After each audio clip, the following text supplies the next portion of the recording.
this morning, we're finishing up our series, The Bible Tells Me So.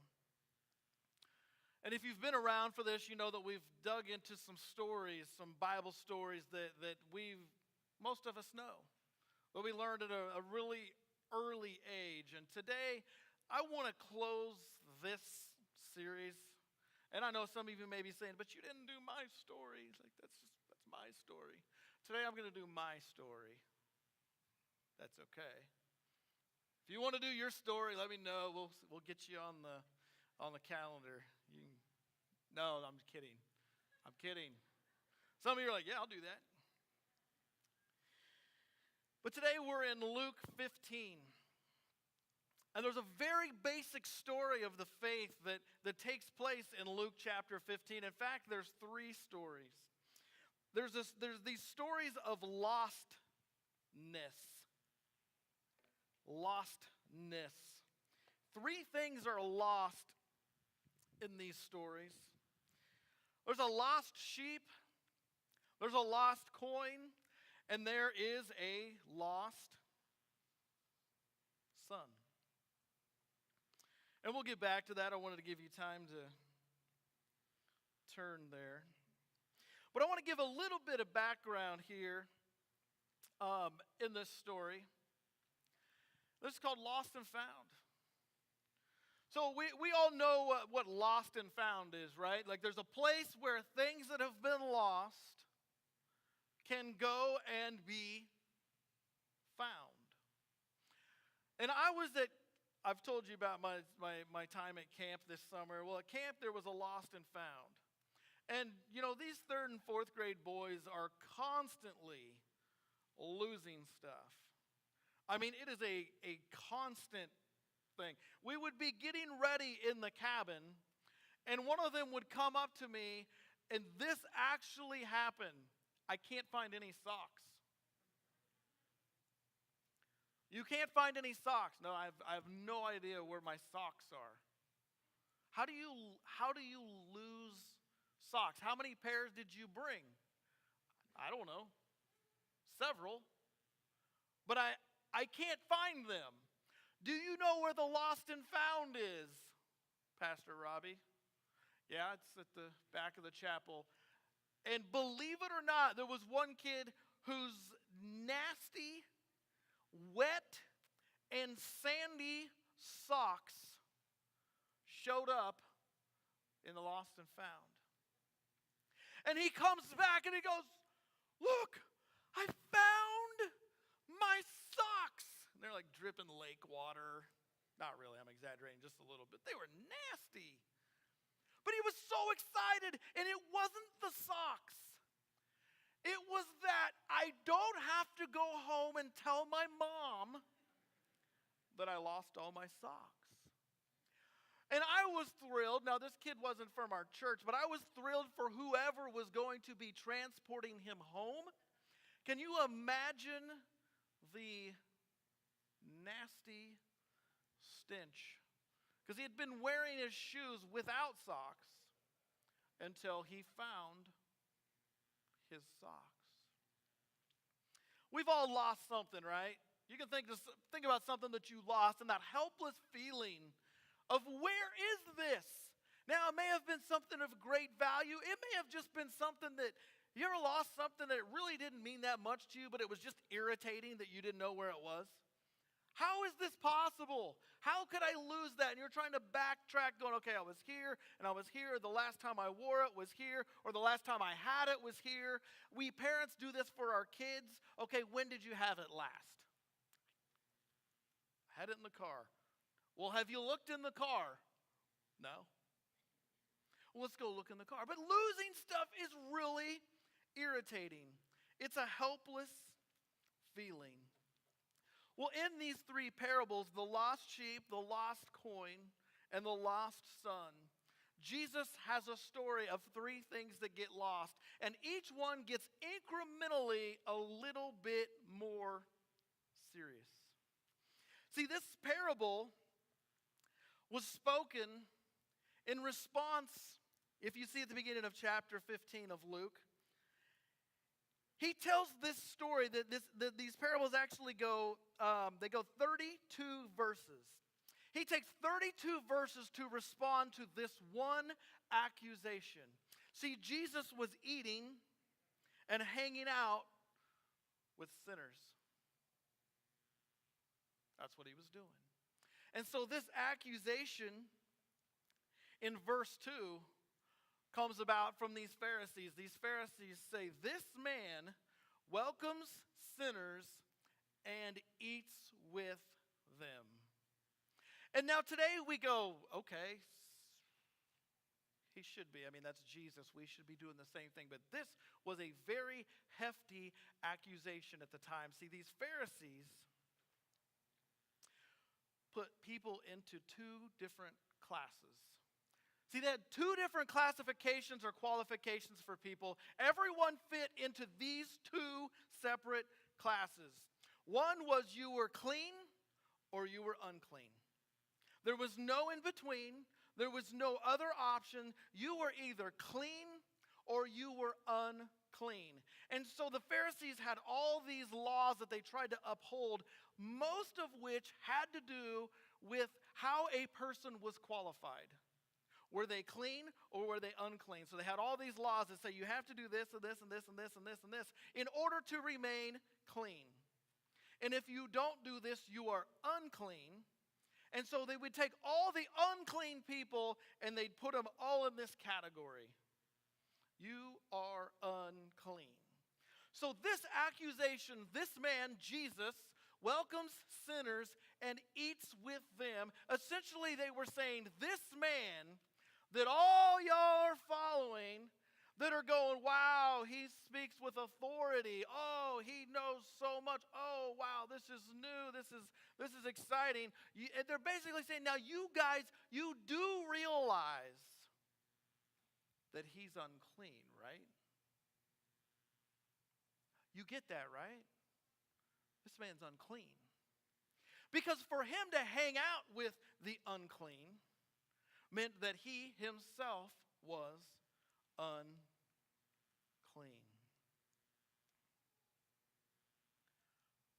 So he responds. He says, let me respond to this accusation and let me help you know something about God.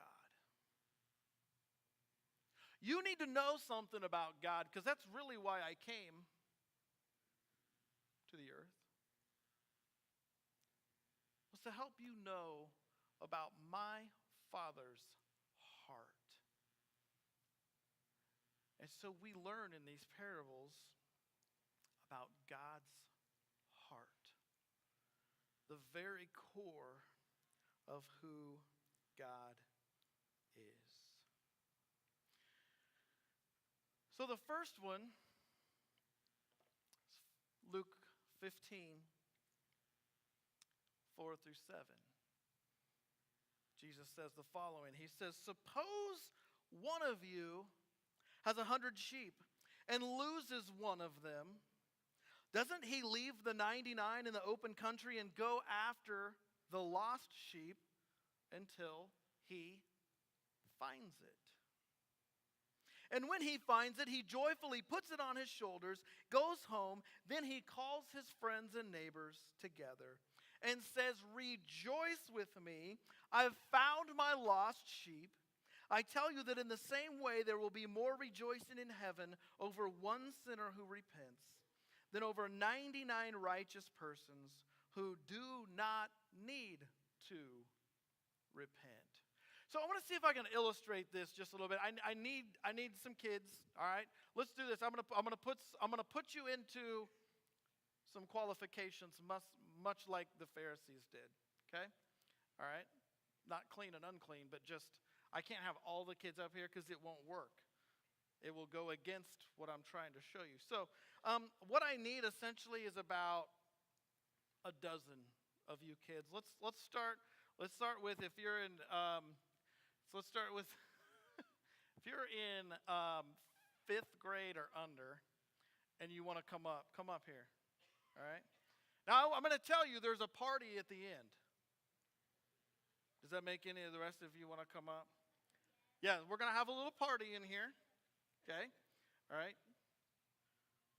Everybody turn around and go, yeah, party. Thank you. All right, JJ, the party was enough. That was enough. See, JJ went like, oh, party? Okay, I'll join the party. Okay, so here's the deal. So over here, I've got this is my flock of sheep. They're right here. They're kind of hanging out. Now, the story says there are how many sheep? Remy, how many sheep are there? There are 100. And the story says, Remy, almost. The story says that 99 of them got lost, right? Is that what it says? No, you're not listening. You're just focused on the sheep. How many got lost? One. So the shepherd has 99, right? One gets lost. Now, how many of you would go, I mean, that's 99%. That's not bad, right? Yeah, well, what's one sheep? We're just going to go ahead and let him be lost. He's kind of not all with it anyway, right? Somehow he wanders off and he gets lost. Well, so here's the deal. Out in the congregation here are some lost sheep. Now, there's more than one. There's several lost sheep, okay? But they've gotten away from their little, what's a group of sheep? Does anybody here have sheep?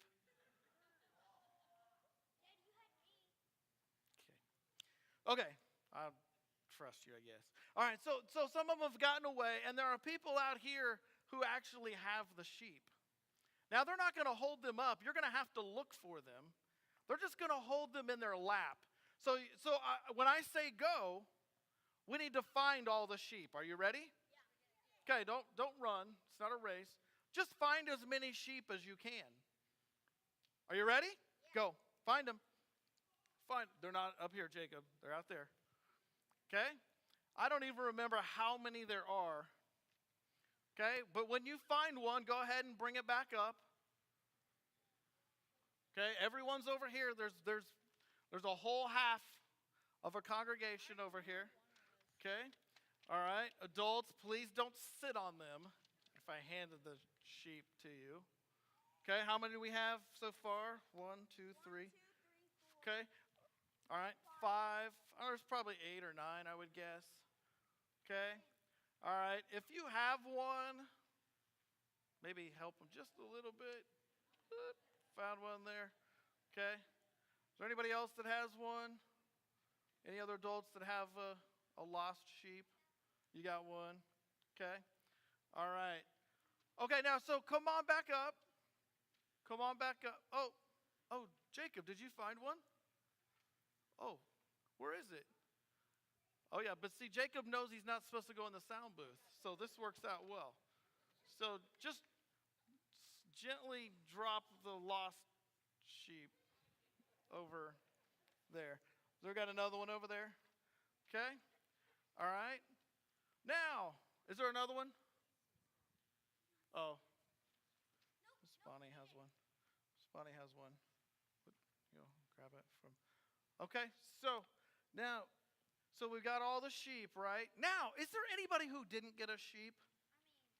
You gave me one, so I'm going to let you keep your sheep there.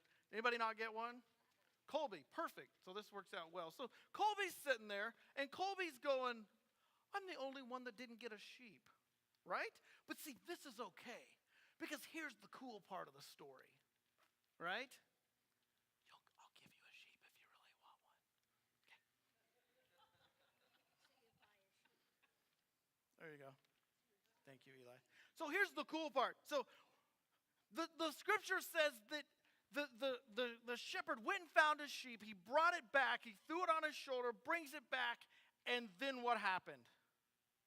He gathered his family, his friends, his neighbors, and they rejoiced. They threw a party because the sheep was lost and now it's found. So here's the deal. It doesn't really matter who found the sheep. What they're rejoicing about is that the sheep was found. So I know this is a really simple party. So your party today is you get a lifesaver. Okay? I know. And many of you are going to get yellow. Yeah, why is yellow like the bummer color for lifesavers? Right? Okay? Cake? You thought you'd get cake? I guess I won't get you up here again, huh? Disappointing. Just take one. Come on, there's yellow. There you go. Yellow or not? Yellow or not? Oh, there's a purple one. All right. Go sit down. Thank you. Hey, let's rejoice for them because they found the lost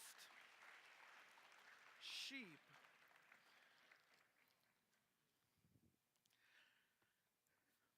So the Pharisees must have been thinking the same thing we're all thinking. There's 99 sheep.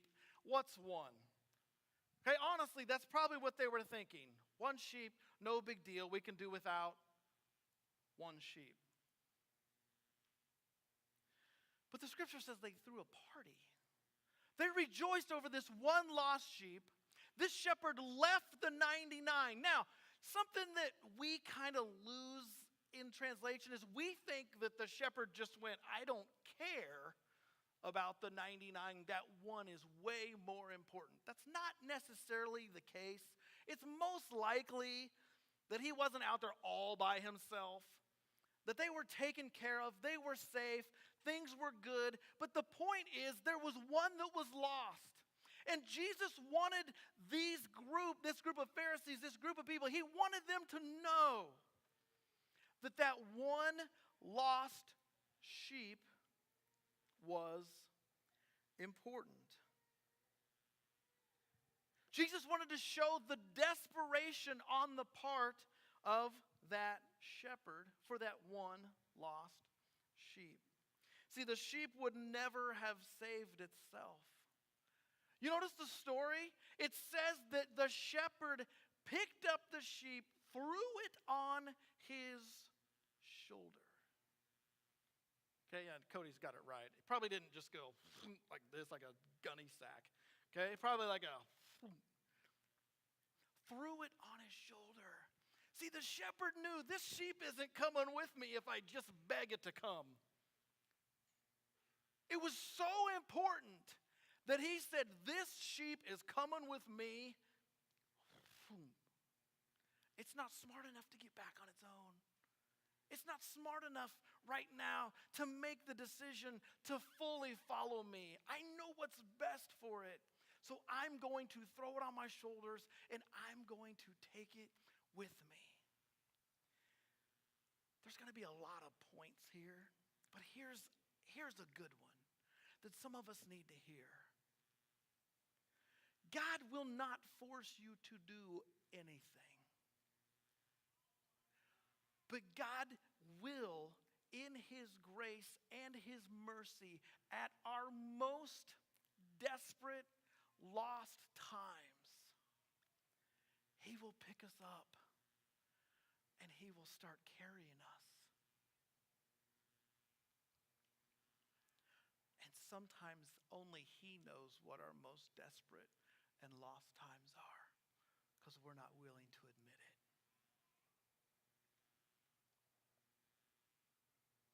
See, many rabbis, many of these Pharisees believed that God would accept everyone as long as they approached him clean. Jesus says, nope. Sometimes the God who loves us recklessly will chase after us and will go to the very depths of our own despair and will pick us up in the midst of that mess and will throw us on his shoulder and will carry us.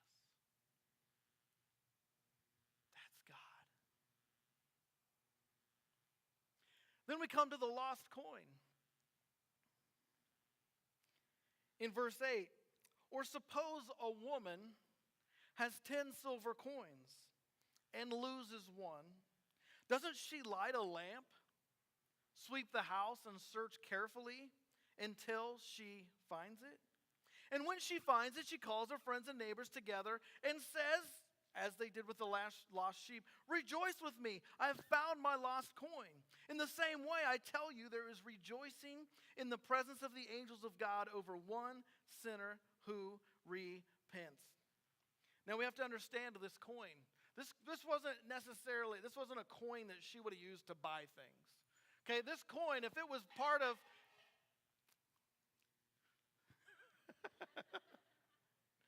man, I was trying to figure out how that fit. That didn't come. It's okay, Denise. She's like, it wasn't me, it was him.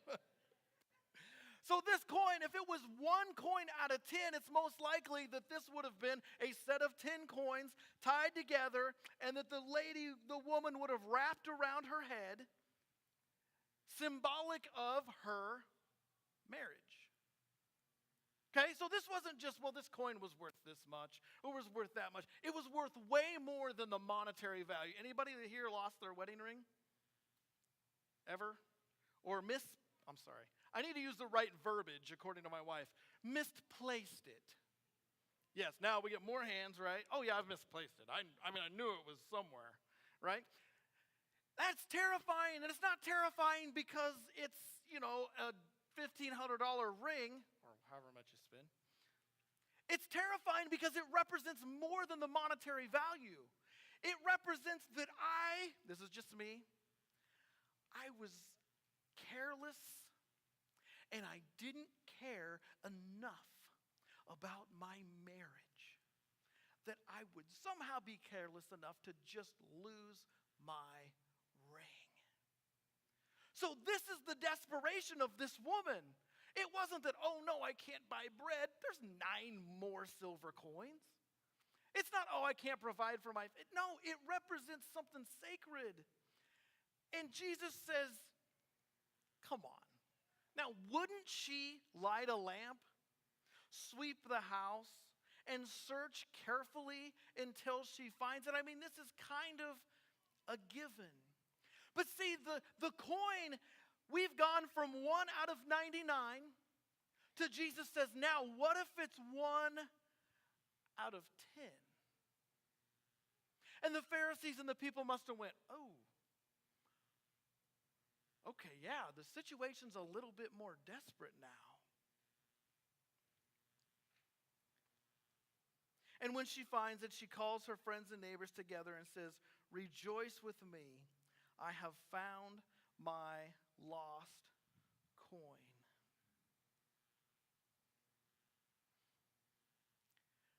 Then Jesus says, if those two aren't enough, listen to this. There was a man who had 2 sons. The younger one said to his father, "Father, give me my share of the estate." So the father divided his property between them. Not long after that, the younger son got together all he had, set off for a distant country, and there squandered his wealth in wild living. After he had spent everything, there was a severe famine in that whole country, and he began to be in need. I'm now at verse 15. So he went and hired himself out to a citizen of that country, who sent him to his fields to feed pigs. The son longed to fill his stomach with the pods that the pigs were eating, but no one gave him anything. But when he came to his senses, he said, "How many of my father's hired servants have food to spare, and here I am starving to death? I'll set out and go back to my father and say to him, 'Father, I have sinned against heaven and against you. I am no longer worthy to be called your son. Make me like one of your hired servants.' So he got up and he went to his father," and he rehearses this thing probably the whole way home.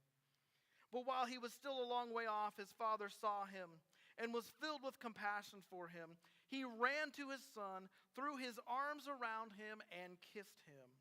The son said to him, 'Father,'" remember, he's been rehearsing it, I've sinned against heaven and against you. I'm no longer worthy to be called your son. ... And the father interrupts him and says to his servants, quick, bring the best robe and put it on him. Put a ring on his finger and sandals on his feet. Bring the fattened calf and kill it. Let's have a feast and celebrate. For this son of mine was dead and is alive again. He was lost and is found. So they began to celebrate.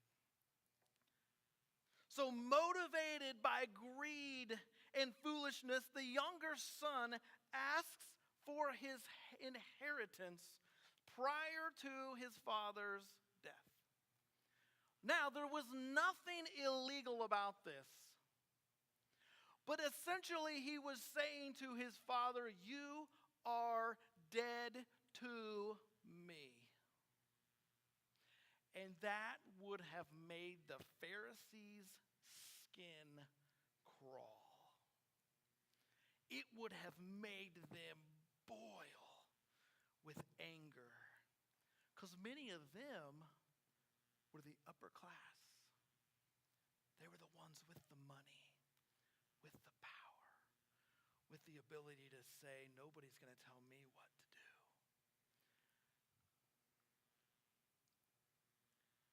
Then the son goes and blows it, just wastes it, which would have also made the Pharisees go, are you kidding me?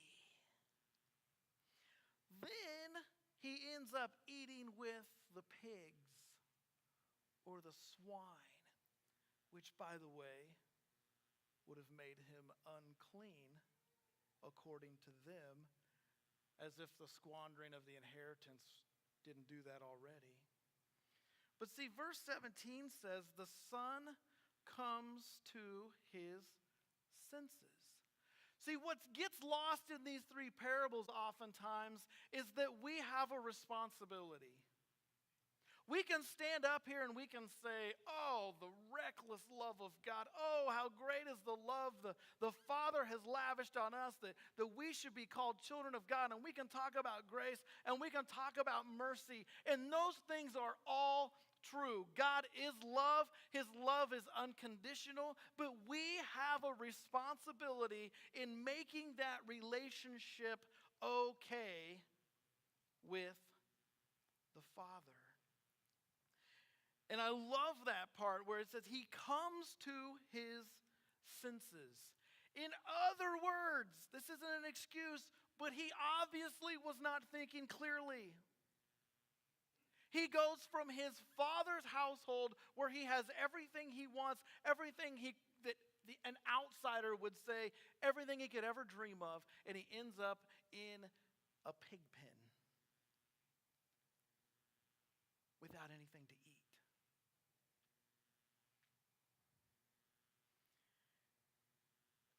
But he doesn't stay there. He comes to his senses. He doesn't blame his father. He doesn't blame his brother. He doesn't blame the person that hired him. He doesn't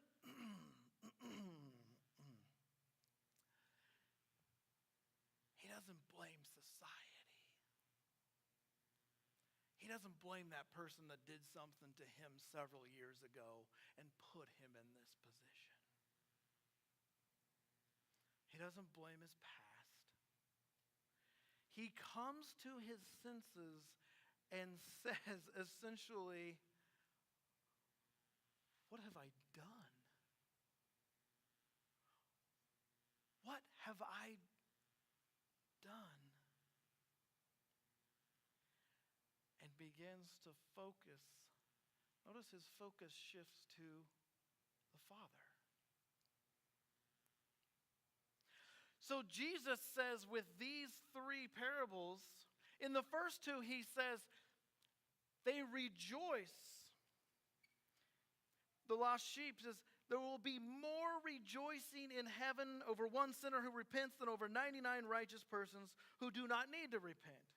The lost coin. I tell you, there is rejoicing in the presence of the angels of God over one sinner who repents. And he takes it up to a whole new level and says, even this piece of trash, even this scumbag, even this guy. Do you remember what I told you he did? Even he was not too far from the Father. And remember how I told you about repentance in those first two stories? That's it. That's what I'm talking about right there. The son said, I'm done. This is ridiculous. What have I done? What am I doing? And he gets up and he starts rehearsing. This is what I'm going to say. Okay, you guys been there, right? Okay, I'm going to make this right. I'm going to say this and this and this and this, and you're driving there. Go, okay, I'm going to say this. Okay, remember, I've got this all figured out. And the son shows up and he starts rehearsing, and the father essentially goes, stop it. I don't want to hear it. Go get him a robe. Go get him a ring. Get the calf ready. We're having a party. Because this son of mine was lost. And now he's found. He puts the ring on his finger, which says, that's my son. You're not going to be a servant. You're not a servant. You're my son. I don't care what you've done. I don't care where you've been. I don't care whose fault it is. You are my son.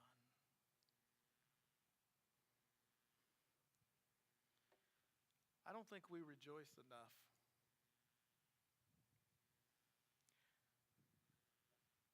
I don't think we rejoice enough.